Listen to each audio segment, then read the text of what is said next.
last time.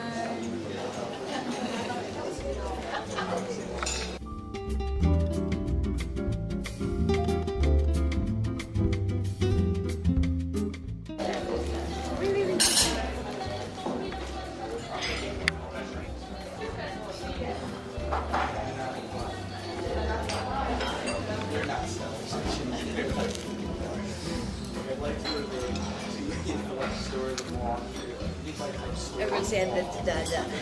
Why? Thank you so much. You're welcome. How about all three of you in the picture?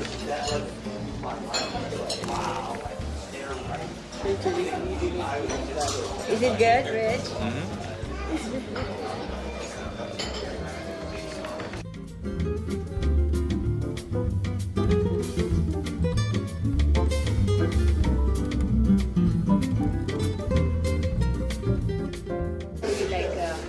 Good morning. We're taking our breakfast at West Lovely Hotel. Compliments of the hotel. Best Mediterranean taste.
Everybody's dressed up.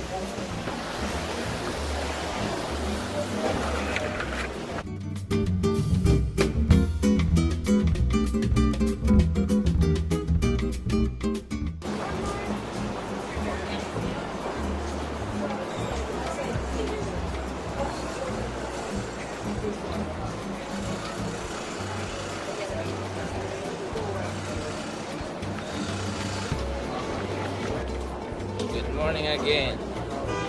We are waiting for the Wisconsin Duck Tour that will show us all over the city. You have this just one tour to see Boston. This is the thing. Alright, we'll see you later. Bye. You said Wisconsin. Huh? You said Wisconsin. Let's see if we will practice. You have to talk something when we practice. Hello.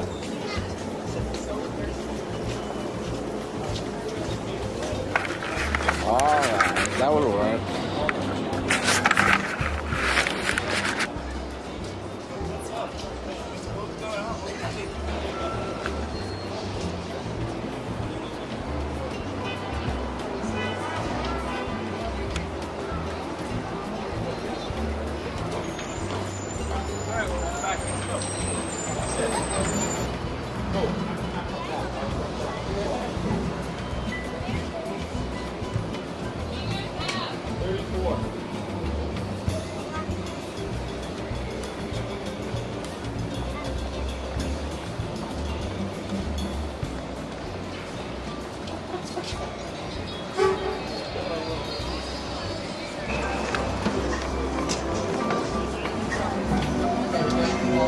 So what do you want, front? Of course.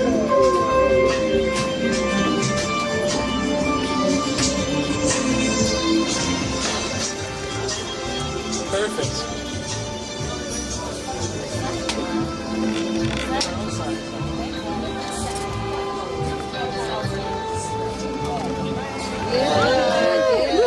Look at you guys. First one with enthusiasm. I love that. Welcome, Boston Duck Tours. I'm Jason the Argonaut. I'm your captain. Too late for refunds now. You might all know me from my epic adventures of finding the Golden Fleece. Okay, some of you might not be familiar with some of you are, but courtesy of those not familiar with my little background. Let me give you a brief little story of what happened to me a while ago back in Greece. So there's this young lady, which I was very sold that when it was first designed, we were still going putting out fires using horse-drawn wagon. Of course, since then we've converted over to combustion engine. Okay, I think we should practice people. What do you say? Huh? All right, here we go. Pizza, pizza. In at the Boston, we call it Richardsonian, or some people call it Romanesque, but we're going to see a little bit more of that further down the road that we're on. Now, the best thing about the Back Bay, this neighborhood, is that 10 years ago they approached me and they John Adams, examined second president of the United States, from here, and one of the earliest ambassadors of the Third location, the Old South Church. And it's made with our official state stone. It's called Roxbury Pudding Stone. Don't let the name fool you. It tastes terrible. I'm not making that mistake again, I'll tell you that. It refers to the color and not the flavor whatsoever. So the old, actually just underwent a major restoration not too long ago. Green area. St. Richardson. He was the father of the Richardsonian, or the Romanesque style of architecture, which it's the first style of architecture to be adopted from the United States and taken up all over the world. Remember that fire station that we saw about 2 hours ago on top of the street? The same architectural style, but not the same architecture. We do have the real live swans, Romeo and Juliet, that live on the Village Garden. Now, I used to say, and I was so wrong, that swans are one of many species of birds that mate for life. They do not mate for life. In most cases, they... At the Park Plaza. Look at that. Completed in 1798, designed by a guy named Charles Bulfinch. Our dome has 13 pounds and 23 karat gold leaf on it. And in the corner of the State House, you see a statue of a young lady called Mary Dyer. Very odd statue. And you notice how she's all sad and stuff, sitting on her bench there. Underneath her name says Quaker. Unfortunately, being in Hall, and that is just an ass. Moving on. That's the Old South Meeting House. This is the first generation of the Old South Church, which we saw in Copley Square. And So that is where the Boston... 1776. You all notice I did say July 18th, not July 4th. You got to remember, back in those days, really didn't have the Twitter and Facebook. And people got so excited, tore down the original Lion Unicorn, tied ropes around him, started dragging him through the streets of Boston. It was an act of defiance against the king's regime. All right. Well, again, because people like Sam Adams, whose statue you'll see in the front there, is to go there and talk about the issues which eventually led us into the American Revolution. Now, the original building that was donated by Pete O'Faniel in 1791 burnt down, but we were able to save some of it. And the same guy who did the State House, Charles Bulfinch, redesigned it, and they built this to twice the size of the original. Serves the same purposes, meeting hall on top, shops in the bottom. Tradition in the United States of America. This is where Haymarket happens. It goes around the backside of the Flagstone Bog. Dates back over 250 years.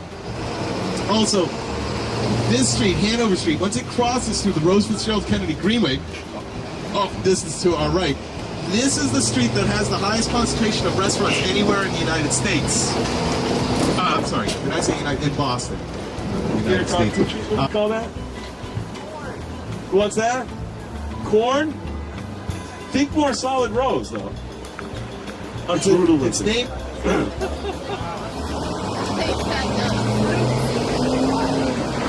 home. This is an indoor athletic arena. This is where the hockey team, Boston Bruins play. Yeah. And what's ever left of the Celtics. All right. Let me give it credit. They beat the Heat last night. Just amazing. By 1 point. Let's not go overboard. I'm doing safety briefing. It's no smoking on the duck. We do have life preservers. Pretty much everybody. And instructions for donning those life preservers are written on the canopy going all the way down. We have a throwing in the front. That's very important because, as you can tell, that's and the front windshield can be used as an escape route. Let me summarize my little safety briefing as such. Folks, if you happen to see me and I'm running around and I'm wearing one of those orange things around my neck, that time might be a good idea for you guys to maybe put one on too. All right, you guys ready? Yeah. All right, here we go.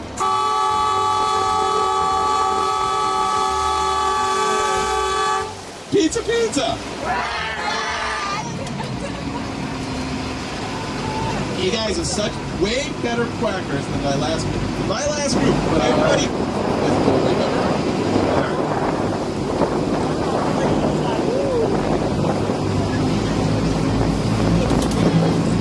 Ooh, looks like we got a little stormy out.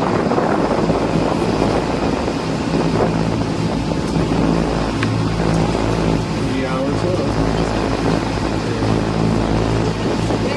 All right, we can. Sir, we've been great. Remain seated. Let me tell you, one time, yes, it was very, very dirty. One of the biggest industries. Well, first, let me start.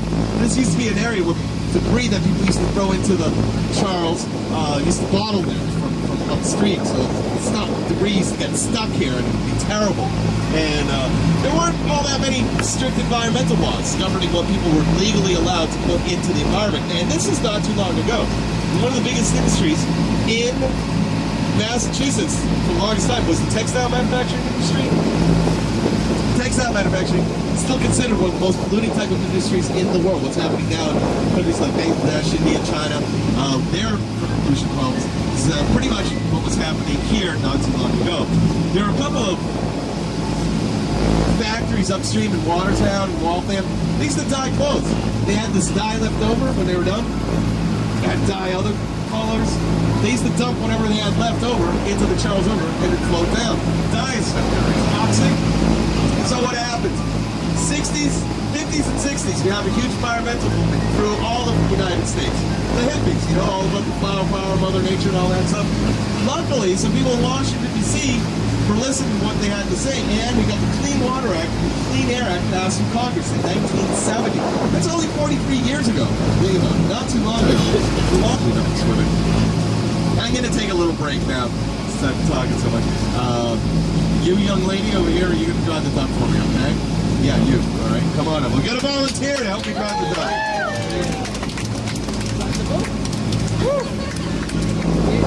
Come on. Here, hold hands on the wheel. I'll tell you what to do. You're going to head towards that, see where that building is with the big pillars and smokestacks? You're going to head towards that, all right? And then, see how we have a bridge? Christina! That's a wonderful name, Christina. And where are you from? North Providence, Rhode Island? All right, just a little south of here. Excellent. Do you like living in New England or in Rhode Island in general? Yeah? And now, what grade are you, Christina?